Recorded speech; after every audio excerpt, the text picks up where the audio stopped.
Let's talk about Twitter now. And what's next for the social media site?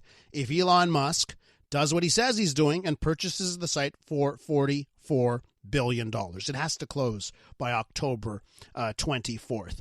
Now, Elon Musk says he's partly doing it because, it's defense of free speech. Should anyone with enough money be able to dictate what counts as free speech and what goes too far? Fareed Khan joins us on the line, the founder of Canadians United Against Hate. Fareed, welcome back to the show.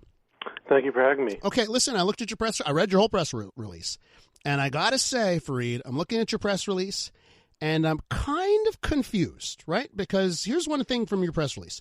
Currently, Twitter is already reluctant to take action against voices on its platform promoting hate, racism, xenophobia, and only does so infrequently. We can see the damage it does to social civility and violence in the sites. Okay, and this is the current thing. And then you go on, you're worried of the Wild West of Elon Musk owning it. And I'm like, it's already terrible. I say it all the time. Twitter sucks right now. I don't think it can get any worse. And Elon Musk been very clear. He wants to get rid of bots. He wants to make sure everyone is authenticated. So you have to have real people with real names that you can track. And then he's like, well, you know what? If it's not, you go by the laws of the country. And to me, if there's two mechanisms, the law and anything illegal, not allowed because it's illegal. And then if your name is attached to your hateful comments, your hate speech, then you pay the price in society, consequences when you say stuff. And to me, that seems like a better version of Twitter. So I'm surprised, to be quite honest, with your press release. Give me your thoughts here. I'd love to discuss. Yeah, thank you. You make some very pertinent points about what he said. However, the Twitter currently operates under the laws of the countries where it's where you can access it, and it's a cesspool right now. So, and there are restrictions in place about what people can say. People who post hateful comments, people who post misinformation are removed. Now imagine if those very same people are allowed to spread, vile messaging, hate, violence, targeting of minority communities and vulnerable communities without any restrictions whatsoever. Okay. Now look at what happened last year. I mean, Donald Trump. I think that's the most egregious example. A man who was allowed to post lie upon lie upon lie about the election, the so-called fraud, and the election being stolen. And his tweets incited a violent insurrection in Washington, D.C. in January of 2021. There have been incidents in other countries where people with large followings are inciting violence, and in those countries, the laws are not as human rights and civil liberties friendly as we have in Canada and other countries. Yeah, and there's a couple of examples, Fareed, when you look at who Twitter has banned, right? It was a while back where Twitter made the decision, ISIS banned. They can't have, ISIS and Twitter was a no-go zone. They made that decision. Donald Trump and the insurrection, basically, and I was in favor of the decision because if you look at the QAnon Trump movement, it's an extremist, religious, violent movement. That's what QAnon Trumpism is. Point final, we saw it with the insurrection. Twitter makes the decision to ban it. Now we're a year and a half after the insurrection, or a year and 4 months, 5 months, and they haven't been charged. Like there are laws in the states. You're wondering, you're sort of wondering, well, geez, when are the people that are supposed to uphold justice? Are they going to lay charges? And maybe at a certain point, that's got to happen. The laws of the country. I mean, I imagine there are laws against insurrections in the U.S. and nothing's happened there. At a certain point, don't the platforms have to say, hey, listen, there are some rules, there are some bounds, but people get to say what they think. Okay, imagine, let me pose for you a scenario. Imagine you're invited to a party and anyone can say anything they want. A black person walks into a party and someone walks up to them and says, you know what, slavery was a good thing and you people deserve to be slaves. Okay.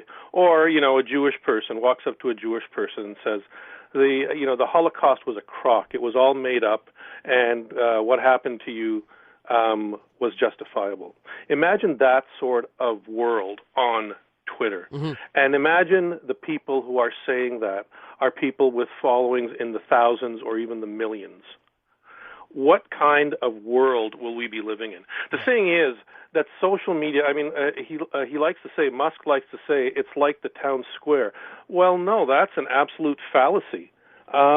There's no town square in the world where one person can speak to millions of people on an hourly basis every single day of the year and influence the way they think.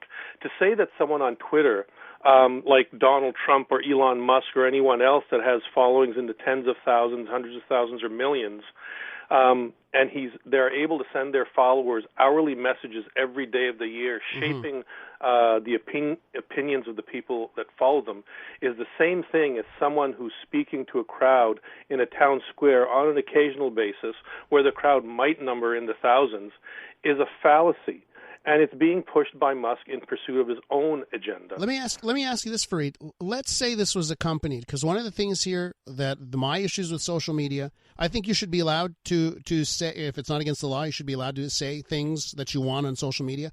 My issue is what these social media platforms always hate to tell you about is that their algorithms decide if I say something factual, 100 people see it. If I say something outrageous and not true, 1 million people will see it because of algorithms, right? Mm-hmm. If Elon Musk says, hey, you have to post under your own name, there are no more bots. Oh, and the algorithms that decide if it's seen by 1 million or 100 people, you get to see what those algorithms are. Don't you think that you could actually end up in a better place? Well, when social media started, the algorithms that were in place allowed people to share whatever they wanted. And, if you followed someone or if you were friends with somebody, you saw their posts regularly. And then the techno whizzes decided to tweak their bots based on what the executives were saying, because usage was going down, engagement was going down. So what they did was put in place mechanisms in the software that only shared what's called clickbait. Yeah. Stuff that outraged people, where people would get reactions. And it was done for financial reasons, because these platforms make their profits off the ads that pop up. And if people aren't clicking on certain things, then the appropriate ads aren't going to pop up, and they're not going to get their revenues. Fareed, what's interesting here is that as I hear you talk, and we've had this discussion, I think we really agree on a lot of these things, but I would say as I read your press release, and I was like, it was so targeted, over the top, and attacking Elon Musk as a person, that kind of stuff. And as you talk, I think we're in agreement here. To me, I'm just not willing to say, because it's Elon Musk, it means it's going to get worse. To me, I'm like, let's look at the ideas, and if there's more verification and more real people and less algorithm nonsense, we could end up in a better place. And I think we're kind of agreeing, because you're mentioning the engagement stuff the social media platforms have been chasing. Maybe a private company is better at not having to chase that engagement. Well, I'm not sure, because ultimately it comes down to profit. Elon Musk is the richest man in the world. He has a net worth of U.S. $274 billion. You think there wasn't something better that he could have spent $44 billion on? Last fall, he said to the UN, tell me how to solve world hunger, and I'll sell stock. But Fareed, listen, we're out of time here. I was just going to say, that's a straw argument, because you know what? You know who's richer, by the way, right? Countries and nations and religious bodies. I saw a pastor tweet out the same thing. 44 billion, Elon. Why don't you do something well?